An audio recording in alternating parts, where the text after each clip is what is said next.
नमस्कार दोस्तों, आज हम एक ऐसी भूतिया कहानी के बारे में बात करने जा रहे हैं जिसे सुनकर आपके भी रोंगटे खड़े हो जाएंगे। तो कहानी में अंत तक बने रहिए।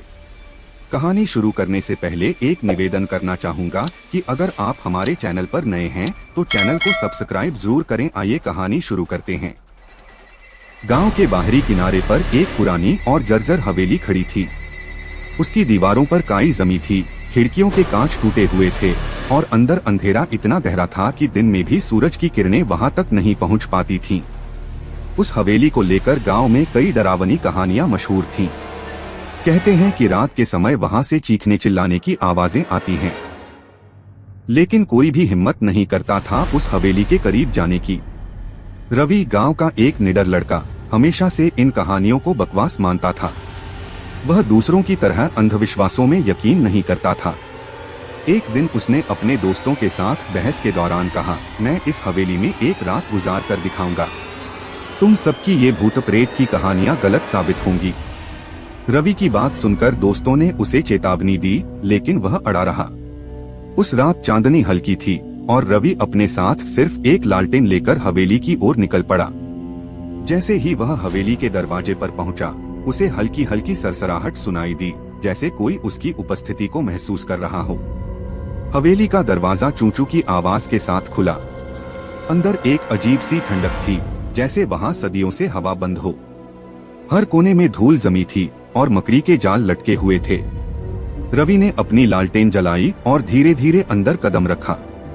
अंदर का माहौल बेहद भयानक था। सीढ़ियों के पास रखे लकड़ी के फर्नीचर पर खरोंच के निशान थे, जैसे किसी ने नाखूनों से हमला किया हो। दीवारों पर कुछ अजीब चित्र बने हुए थे, जिन्हें देखकर रवि के रोंगटे खड़े हो गए। यह तो बस पुरानी हवेली है, डरने की कोई बात नहीं, रवि खुद को समझाने की कोशिश करता रहा।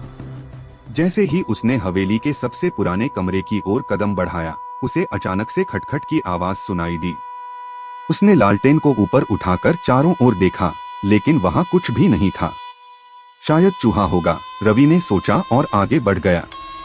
वह कमरे के अंदर पहुंचा। कमरा बेहद अंधेरा था और वहां एक पुरानी लकड़ी की अलमारी थी। अलमारी के दरवाजे पर अजीब अजीब निशान थे। रवि ने साहस जुटाया और अलमारी खोली। अंदर सिर्फ एक पुराना लहंगा और कुछ घिसे पिटे चूड़ियां पड़ी थीं। लेकिन जैसे ही उसने चूड़ियों को छुआ, कमरे में अचानक ठंडी हवा का झोंका आया और दरवाजा अपने आप बंद हो गया। रवि डर के मारे चीख पड़ा, लेकिन वह बाहर नहीं भागा। उसने लालटेन को कसकर पकड़ा और दरवाजा खोलने की कोशिश की। तभी उसे अपने पीछे किसी के चलने की आवाज सुनाई दी। उसने धीरे से मुड़कर देखा। पीछे एक महिला खड़ी थी। उसका चेहरा सफेद था, जैसे खून की एक बूंद भी नहीं हो। उसकी आंखें बड़ी और गहरी थीं, जिनमें क्रोध और दुहक झलक रहा था। वह महिला धीरे धीरे रवि की ओर बढ़ रही थी। तुमने मेरी अलमारी क्यों खोली? महिला ने बेहद डरावनी आवाज में पूछा। रवि की जुबान डर के मारे लड़खड़ा गई। वह कुछ कहने ही वाला था कि महिला ने तेज चीख मारी। उसकी चीख इतनी जोरदार थी कि रवि के कानों में दर्द होने लगा। रवि ने बिना सोचे समझे लालटेन उठाई और दरवाजे की ओर भागा। दरवाजा किसी तरह खुल गया, लेकिन जैसे ही वह सीढ़ियों की ओर बढ़ा, उसे महसूस हुआ कि कोई उसका पीछा कर रहा है। सीढ़ियों से उतरते समय उसका पैर फिसला और वह नीचे गिर पड़ा।